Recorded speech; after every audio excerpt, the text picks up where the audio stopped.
أشهد أن لا إله إلا الله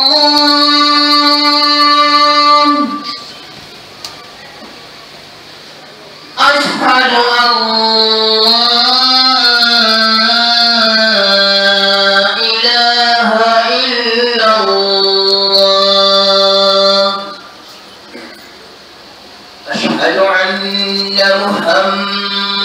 رسول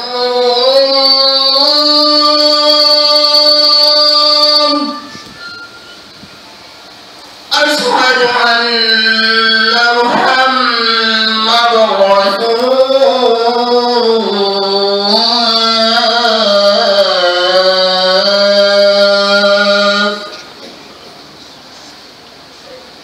حي على الصلاة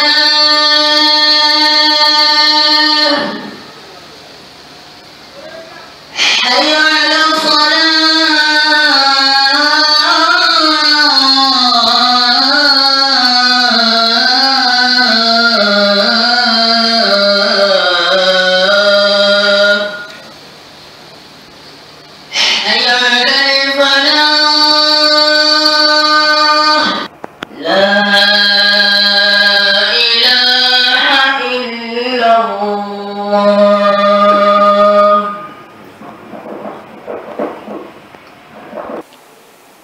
ونوعها ليزدادوا منها صالح الأعمال وأشهد أن لا إله إلا الله وحده لا شريك له وأشهد أن محمدا عبده ورسوله صلى الله عليه وعلى آله وأصحابه وعلى من اهتدى بهديه إلى يوم الدين. أما بعد عباد الله، اتقوا الله تعالى واعلموا أنكم في هذه الدنيا في دار ممر وما زلتم في سفر، وأنها تمر بكم موسم عظيمة تضاعف فيها الحسنات وتكفر فيها السيئات. ومن هذه المواسم شهر ذي الحجة، فقد جمع الله فيه من الفضائل ونوع فيه من الطاعات ما لا يخفى إلا أهل الغفلة والإيراد. ففي أول العشر المباركة التي نوه الله بها في كتابه الكريم، حيث قال سبحانه: والفجر وليال عشر، فإن المراد بها عشر ذي الحجة قد أقسم الله بها تعظيما لشأنها وتنبيها على فضلها. يتي الله سبحانه وتعالى حانو دو يتودي واتو يتيرتي newi nanɗo jiyaɓe makko ɓen sa'iji ɗi tawata si ɓe golli seeɗa ɓe heɓay buy. O waɗi dewe ɗen noneji ɗuɗuɗi fii yo ɓe ɓeydo golleji moƴƴi. ɗen seeɗo ala reweteɗo e gonga si wona kanko Allah subhanahu wa ta'ala ko o gooto e ɗi fuu, ka tagugol e ka jeygol e ka toppitagol e ka handugol e rewede. e seeɗo nelaɗo meɗen Muhammadin sallallahu alayhi wa sallam ko jiyaɗo makko kanko Allah ɓe kafa, ko nulaɗo makko mo suɓi o nuli e meɗen. hiɗen ɗaɓɓiramo kanko Allah yo juule nelaɗo e ɓeygure maɓɓe nden e sahabaɓe maɓɓe ɓen e kala jokkuɗo peewal maɓɓe hadal ngal daro. ɓaawo ɗum jiyaɓe Allah hule Allah subhanahu wa ta'ala anden ɗangurdan adna ɗa wonɗen e muɗum ɗo en reway ɗo woni feƴƴen ko e wonɓe setade. anden haray no yawa e meɗen toujours ñande fof ñande Allah subhanahu wa ta'ala ɓay himo yiɗi mannugol en, himo ɓurdindini lebbi ɗin, ɓurdindini ñalade ɗen, o ɓurdindini jemmaji ɗin. haray no fewnditani en kadi sa'i mawɗo mo tawata baraji ne sowindiri e muɗum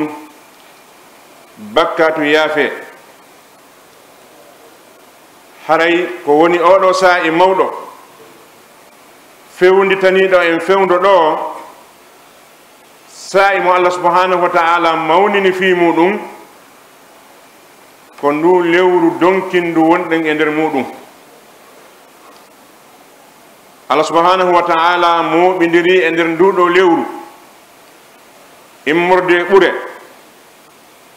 o waɗi e nder mayru noneji dewe ko o rewirte kanko Allah subhanahu wa ta'ala ko tawata wirnanaki sina yimɓe welsindiɓe ɓen yimɓe ɗurniɓe fi Allah ɓe tefata landata ko ɓen haray Allah subhanahu wa ta'ala o waɗi o sappo donkin arano ɗo sappo mo barki heewi e muɗum mo moƴƴere ɗuuɗi e mum o hattali ɗon kadi o andintini en fi mum kanko subhanahu wa ta'ala fiye watta yila ka deftere makko teddunde o wi kanko Allah subhanahu wa ta'ala wal fajri wa layalin asrin o wondiri peeral fajiri ngal e jemmaji sappo ɗin Allah subhanahu wa ta'ala ko faandi e majji ko karamo ko ɓen fof fotti e mum kon ko sappo arano donkin o haray Allah subhanahu wa ta'ala ko wondirani ɗeɗo ñalaɗe ko fi hollugol e mawnugol fiyake majje on e andintingol en ɓure e nafoore ko julɗo on heɓata kon si tawi o wakkilike rewgol Allah subhanahu wa ta'ala e ɗeɗo ñalaɗe وروى البخاري من حديث ابن عباس رضي الله عنهما عن النبي صلى الله عليه وسلم قال ما من أيام العمل الصالح فيها أحب إلى الله من هذه الأيام يعني عصر ذي الحجة قالوا يا رسول الله ولا الجهاد في سبيل الله قال ولا الجهاد في سبيل الله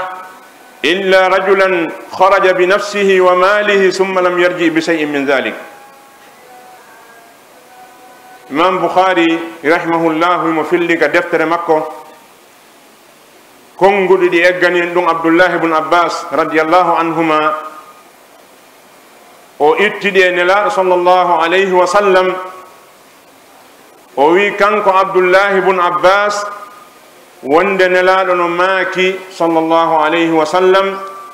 ala e ñalaɗe ɗe golle moƴƴe e muɗum hewtiɗen ɗo balɗe sappo dunki ɓay nelaɗo sallallahu alayhi wa sallam maaki ɗi konguɗi ɗo sahaba en no anduno hiɓe yeetano goɗɗum goo ko tawata hiɓe wi'a ɗum ɗon no ɓuri golle ɗen ka islamu fuu ɗulle ko yahugol haɓana islam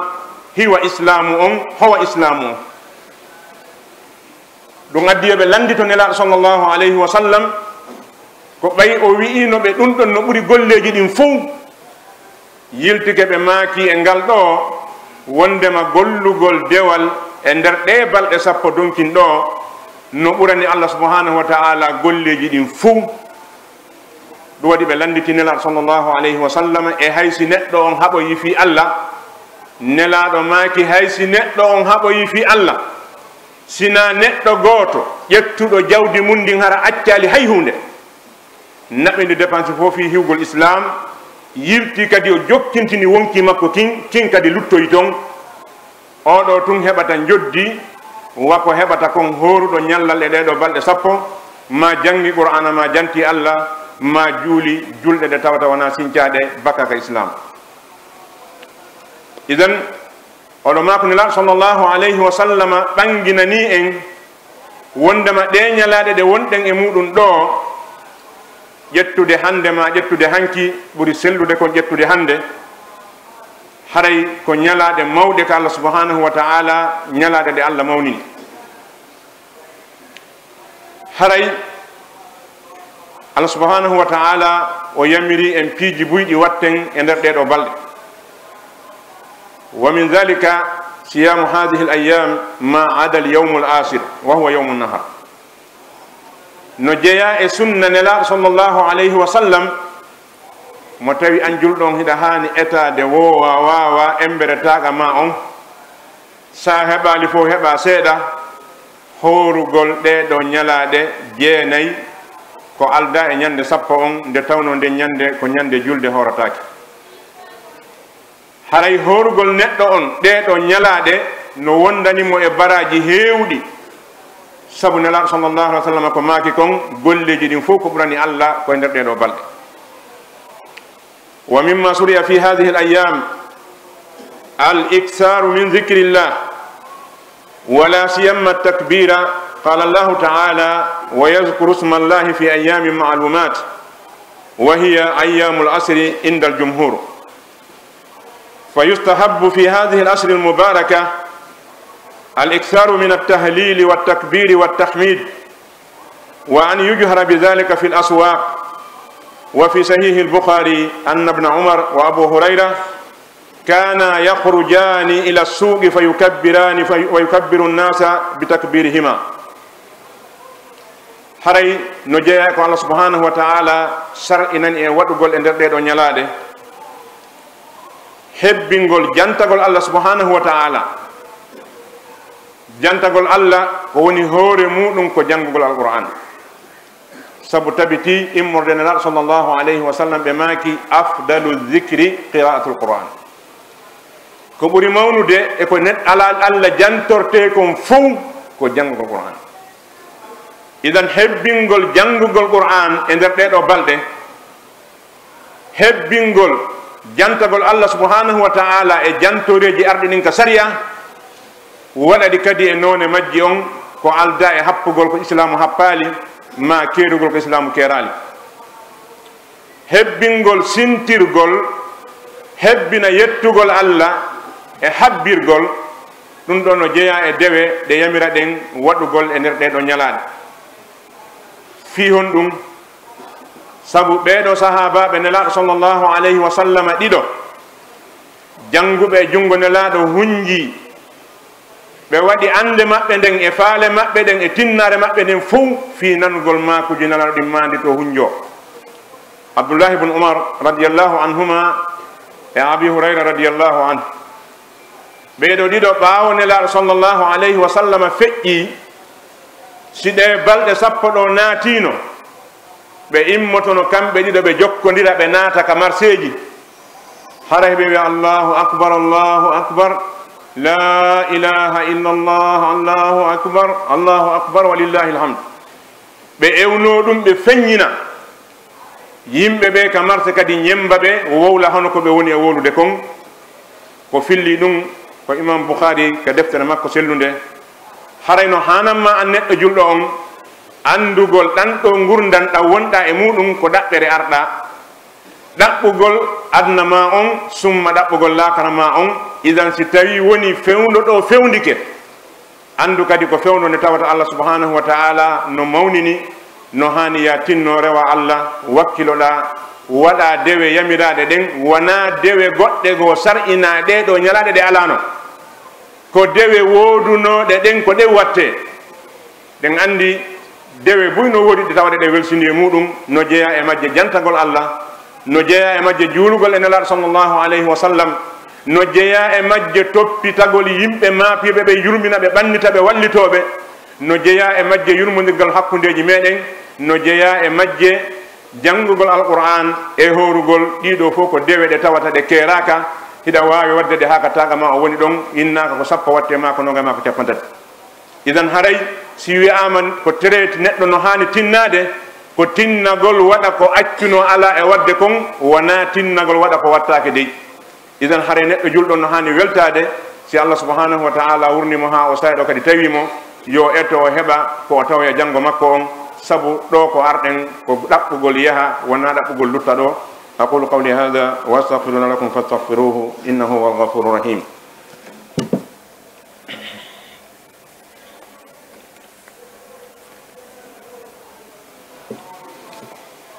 الحمد لله وحده والصلاة والسلام على من لا نبي بعده عباد الله فإنه لما كان ليس كل واحد يقدر على الحج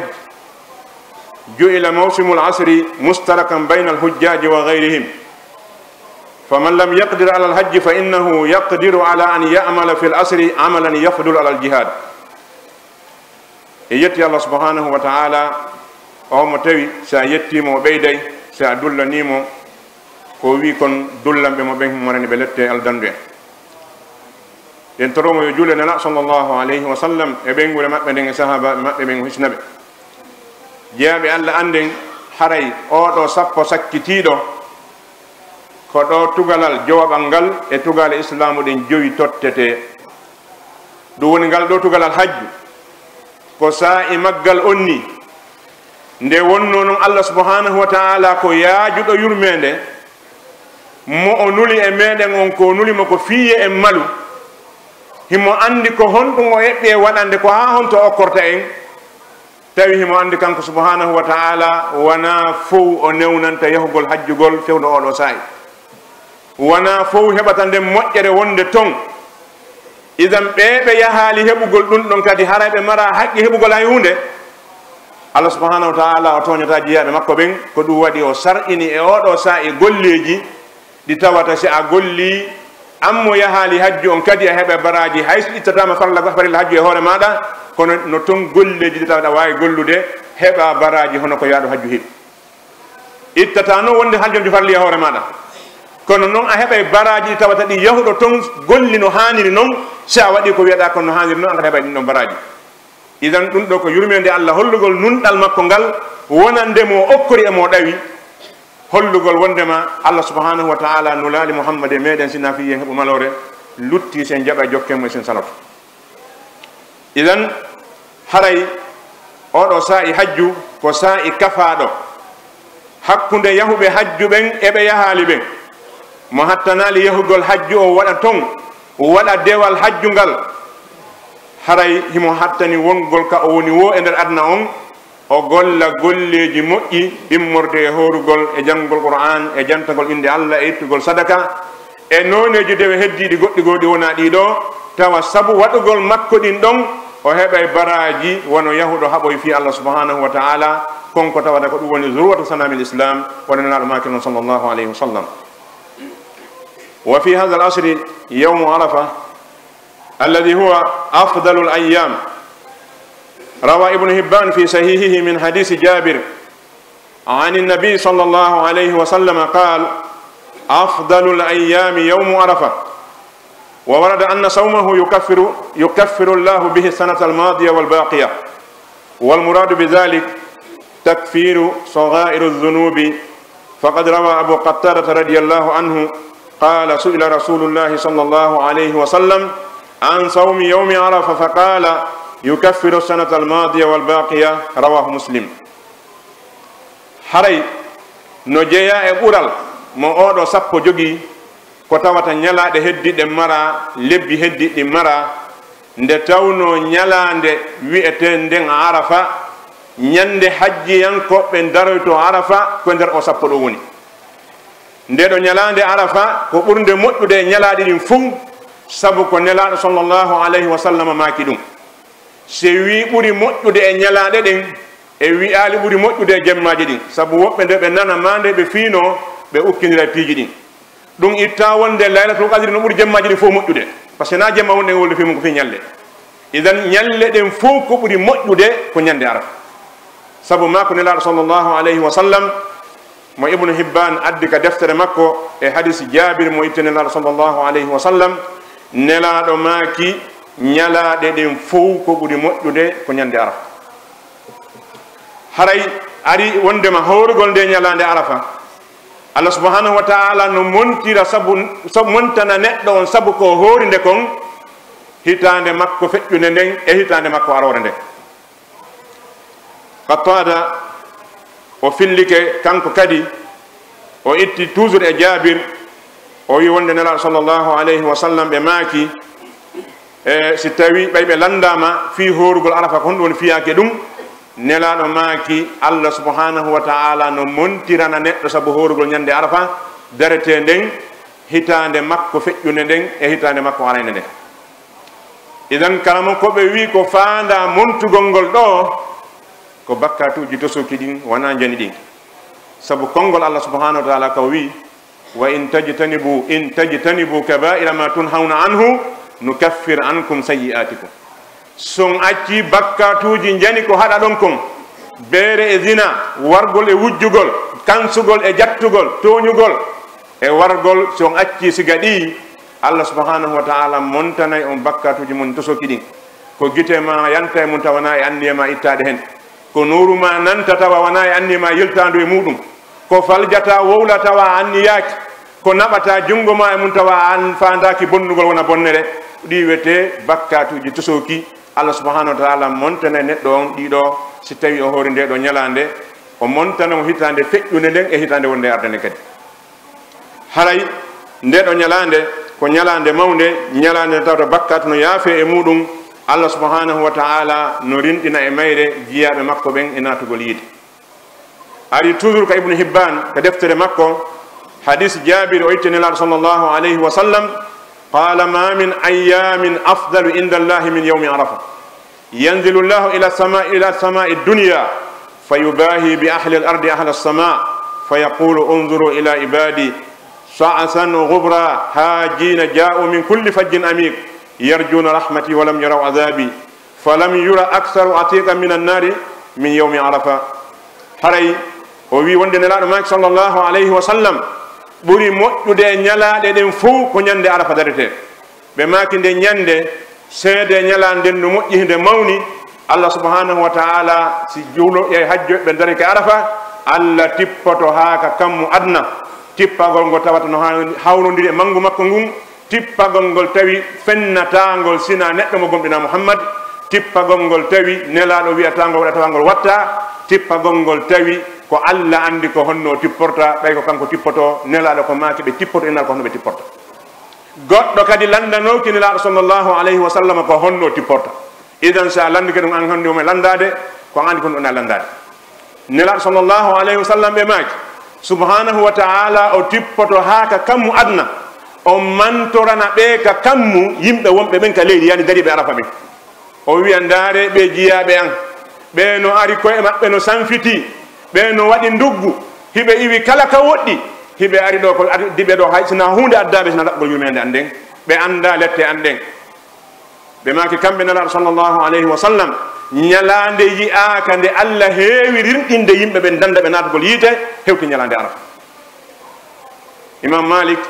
o filli ka Muwatta hadis o witte nelaɗo sallllahu alayhi wa sallam o wi wonde nelaɗo no maki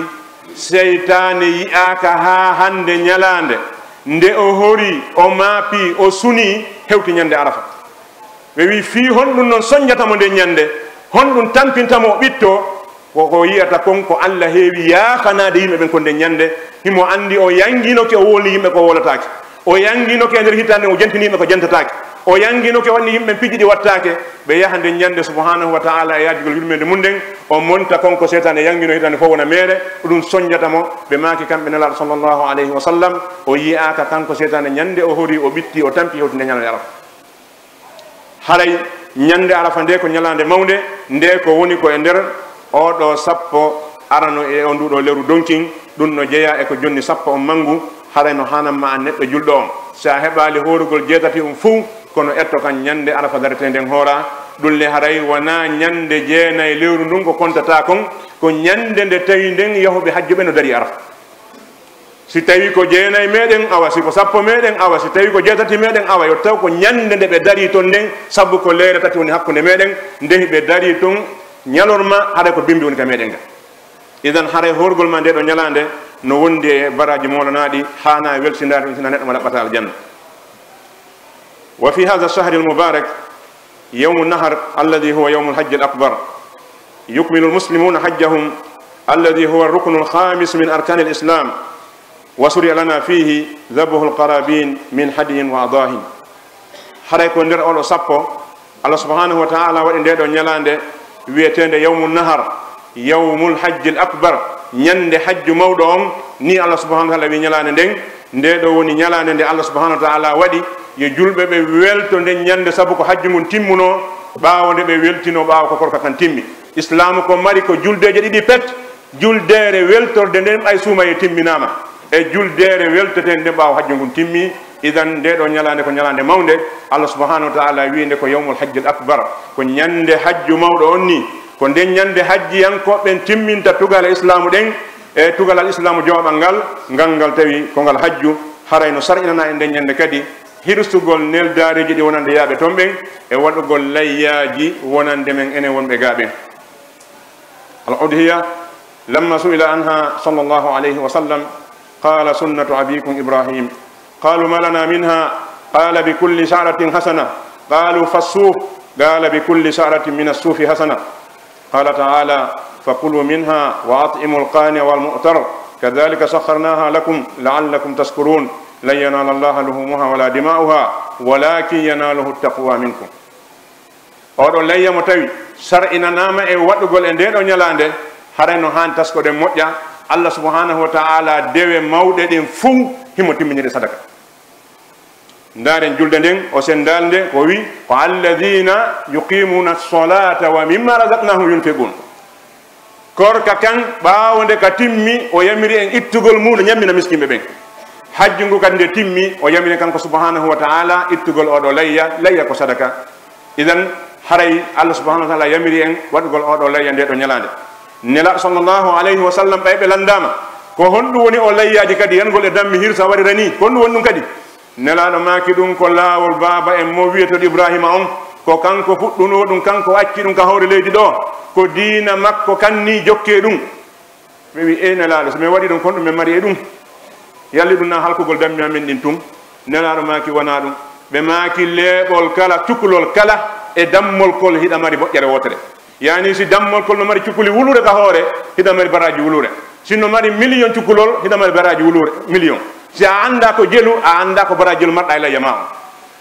ɓay nelaɗo haali fi cukuli ɗin tun ɓe wi in leeɓi ɗin goy ka ɓandu nelaɗo maki leeɓol kala e ɗi ka ɓandu kadi hiɗon mari toon baraji goto yani ndaaru dammol kol hirsatakol si a wawi kontude leeɓi maggol anda ko jelu baraji yerɗum marɗa e makkol sa hirsitgol fi Allah subhanahu wa ta'ala tawi koye dagui ittuɗa waɗɗa ɗum si tawi a anda leeɓi ɗin ko jelu a anda ko jelu marɗa e layya idan hanana julɗo hollugol ngamelo sattere feere e yorere ɓernde e guddan añalngol hoore mo siga ndeɗo moƴƴere saabu ko okkata yimɓe teboy ɗiɗo dammi ɗum nafataɓe hay hunde kono ko heɓata ko yawmal qiyama ɗum no heewi idan ko woni guddo ko neɗɗo añanɗo hoore mum guddo ko neɗɗo añanɗo hoore mum hay sa okkata fiyo yimɓe ɓe ñaama kono okku fiya heɓo moƴƴere ma nde yawmal qiyama wiigol sa e on no satti naam sa e on no satti kono hollen Allah wakkilade fof no satti kadi Allah subhanahu wa ta'ala ko manti ko alladina yunfiquna fi sarra'i wad darra ɓe itteɓe sadaka fewndo satti fewndo hoyi o wi ali alladina yunfiquna fi sarra'i faqat wona okkoɓe fewndo newi ɗum Allah manti okkoɓe fewndo newi fewndo satti no wela Allah subhanahu wa ta'ala a ñeñinde feefindoɗa fiya a waɗu dewal ɗum no wela Allah subhanahu wa ta'ala no gasa kadi waɗugol ma ɗum waɗa Allah weltanoma ittama sattende wonɗa e muɗum nden idan haray hollugol Allah gurdan wona ƴoyre saabu kanko wonma e jonnude subhanahu wa ta'ala wi ñaami e ɗiɗo layyaji ñammini e majji miskimɓe ɓe torotoɓe ɓe ala torade Allah subhanahu wa ta'ala ko ni waɗiri ɗum ɗo fiyo on jarnumo e nema ɗiɗo tebbeli ɗi wonɗon e ñamude no jeeya e ko Allah jarnirte e ɗiɗo mummunteji dammi e nayi ko monɗe e ñamude tew mu ñande fof ñande bimɓe kikiɗe e hitande fof waɗugol oɗo layya jarnamo kanko subhanahu wa ta'ala sa ƴetti wuro ma gon a hummi a wuddi Allah subhanahu wa ta'ala wurti mum nawnare ma halkare andu hare ko a wanno ɗaɓi tanta ino guere nde sabu si Allah hokkima sappo hokkima noon hokkima capanɗe joyyi a ami ƴettude goto waɗnamo nder hitande andi ko onde taƴude guere idan haray Allah subhanahu wa ta'ala wi ko fiyo on jarnumo kanko subhanahu wa ta'ala e ɗi nemaji ɗi o nemini on hewtoyta Allah tebbeli majji on yataka makko fiw so hirsi million dammol Allah tewa ala haajo temuɗum ƴiƴan kadi yata toon sakkone mo waɗi ha toon jeeyi muɗum ko tagira goɗɗum ngo o wi ƴiƴanɗa yataka makko tengu yataka makko ko kulol makko ngol hulɗonmo ngol anni yeɗe waɗɗon ka ɓernde mon hirtuɗon ɗen kono hewtomo kanko Allah subhanahu wa ta'ala idan jaka ko minna wa ilayna ko an woni ittude sadaka ñaama kadi heɓa kadi baraji modi moƴƴata koye ma ha ɗum ɗosina Allah subhanahu wa ta'ala ko wawanma ɗum wo ko Allah ƴettu ko jeyɗa ko ñaama mi yoɓema kadi walla wawanma ɗum siko enen awete ko ñamuɗa jeyɗa ko ñamuɗa ko an jaami an jeeyi watama yoɓde ɗum ɗon idan haray subhanahu wa ta'ala ko yurmeteɗo himo faala e malnude himo yiɗe malnude nantono subhanahu wa ta'ala yo malnu en o arsika en tottugol dewe hande ɗen ɗeɗo balɗe o tawna en kadi ndeɗo juldere o newne waɗgol ko hani mayre kon ne toro Allah subhanahu wa ta'ala ɓeeɗo siɓɓe meɗen wona ɓe e toñede jawle maɓɓe bonne wonkiji maɓɓe yeeɓe yo Allah subhanahu wa ta'ala yettano ɓe ko kanko mari doole kanko mari feere en mara feere en mara doole ɓeeɗo wona ɓe toñede jawle mu bonne wonkiji mu yeeɓe toro Allah subhanahu wa ta'ala yettano ɓe ko kanko wawi yottade heddiɓe toro Allah subhanahu wa ta'ala hiwɓe taren toro subhanahu wa ta'ala yo moƴƴin kala mo tawata woni e moƴƴugol muɗum ngol moƴƴere islam yo waɗu feere kala neɗɗo mo tawata so woni e iwgol makko ka horley ɗo moƴƴere islam en toron Allah subhanahu wa ta'ala yo waɗe yimɓe huloɓe Allah haray yaafoɗen en ardali ɗo wiigol suno julɓe ɗimmoɓe ɓe na suno meɗen ma ande maɓɓe nde wona ande meɗen kono noon haray julɓe no kafi suno ɓe kafi ande kono noon haray ma dama ma juule kadi ko ɗum fof woni ɗum ɗo toro Allah subhanahu wa ta'ala yo Allah yaafonen feƴƴiɓe meɗen ɓen ربنا تقبل منا انك انت السميع العليم وتب علينا انك انت التواب الرحيم اللهم ارنا الحق وارزقنا اتباعه وارنا الباطل وارزقنا اجتنابه برحمتك يا ارحم الراحمين اللهم نسالك باسمائك الحسنى وبصفاتك العلى وبكلماتك التامه ان تصلح من في صلاحه صلاح للاسلام والمسلمين اللهم اصلح من في صلاحه صلاح للاسلام والمسلمين واهلك من في هلاكه صلاح للاسلام والمسلمين برحمتك يا ارحم الراحمين اللهم يا حي يا قيوم برحمتك نستغيث أصلح لنا شأننا وشأن بلدنا هذا برحمتك يا أرحم الراحمين اللهم رحمتك نرجو فلا تكلنا إلى أنفسنا طرفة عين واصلح لنا شأننا كله لا إله إلا أنت ربنا آتنا في الدنيا حسنة وفي الآخرة حسنة وقنا عذاب النار ربنا لا تزغ قلوبنا بعد إذ هديتنا وهب لنا من لدنك رحمة إنك أنت الوهاب برحمتك يا أرحم الراحمين سبحان ربك رب العزة عما يصفون وسلام على المرسلين والحمد لله رب العالمين